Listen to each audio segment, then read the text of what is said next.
Hi, I'm here to talk to you about 9/11.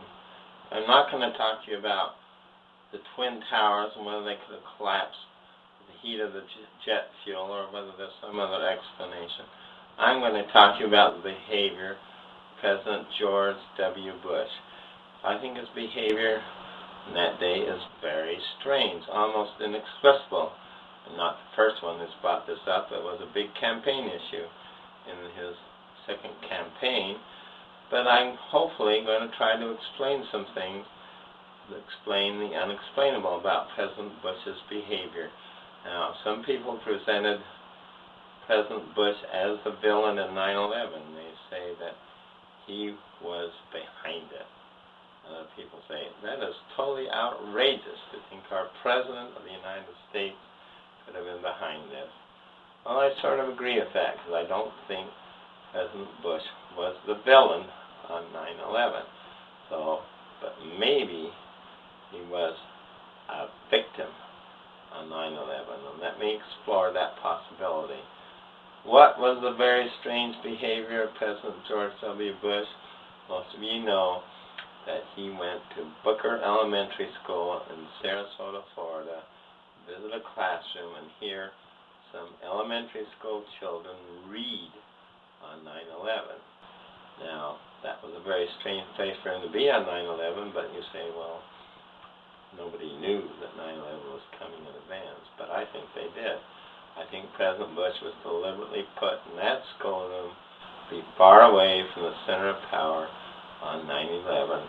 And who was in charge of the whole emergency on 9/11? This is an irrefutable fact that Vice President Cheney was totally in charge on 9/11, and even up until a couple of days afterwards, that he was totally in charge of the whole government at this point in time. So, President Bush was going to this classroom to hear elementary school children read out loud. On the way to the classroom, he comes in the presidential limo. He goes into the classroom. He's about to enter, and someone tells him that the World Trade Center has been hit by a plane. So he knows that at this point in time.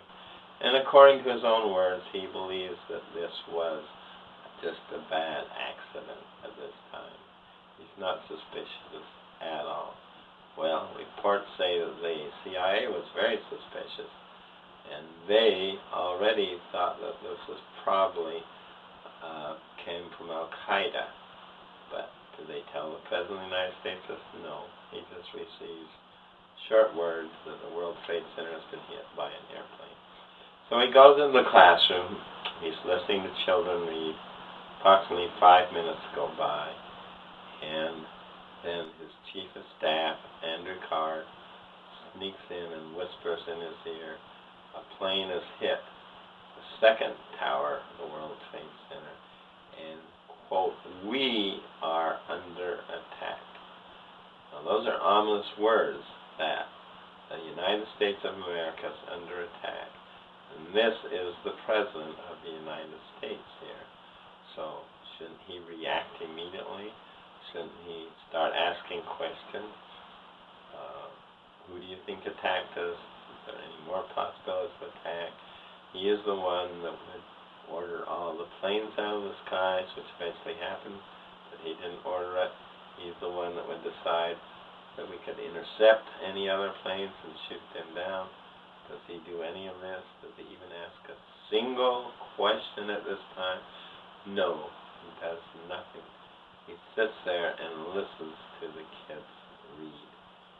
And his press secretary, a few minutes later, holds up a big sign saying, don't say anything, to the back of the room.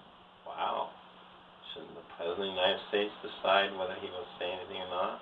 His press secretary, does this indicate somebody that's in charge, or that somebody else is in charge other than President Bush?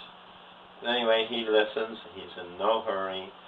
Even after the kids have finished reading, he talks to them. He says, do you watch more TV or do you read more? It turns out they claim they read more. and the kids are gone. He goes and talks to the teacher.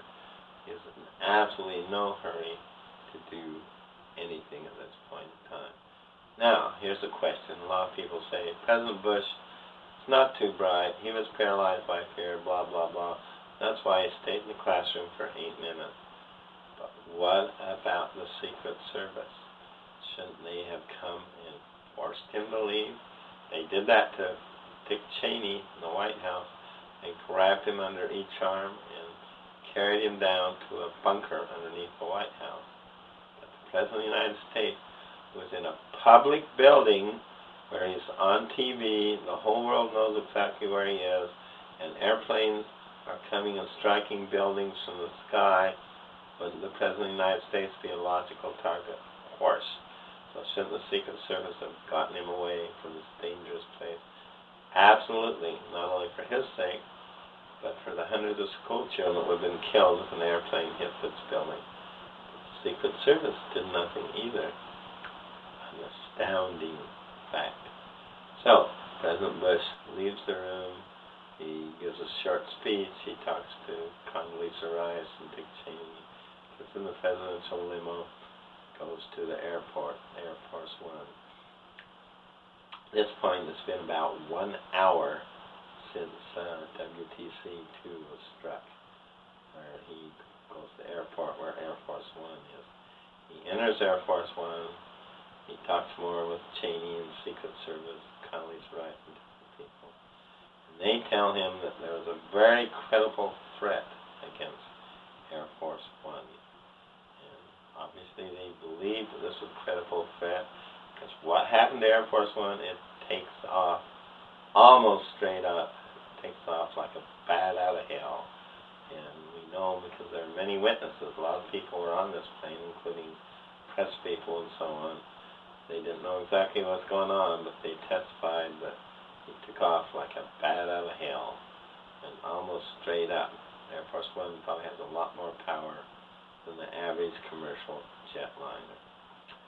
So, then while he's up there, there's another threat which is even more specific, perhaps part of the same threat, but worded much more stronger because, and this is from Dick Cheney and the Secret Service, because they say, Angel is next. And what is Angel? Angel is the secret code word for Air Force One. So somebody knew the secret code word for Air Force One and is threatening Air Force One, and obviously the President using the secret code word. This tells you that whoever this was cracked our code. They knew a top secret code for Air Force One. Now later on, some months later, people were saying, this never happened. Well, that's sheer and utter baloney. Vice President Dick Cheney said it happened. Condoleezza Rice said it happened. Karl Rove said it happened. The very behavior of Air Force One proves it happened. The way it behaved, the way it took off straight up. Even when it got high in the air, it did all kinds of maneuvers, and it would not go back to Washington, obviously because they felt there was a threat. It was a long time before President Bush got back to Washington. That was also a campaign issue, by the way.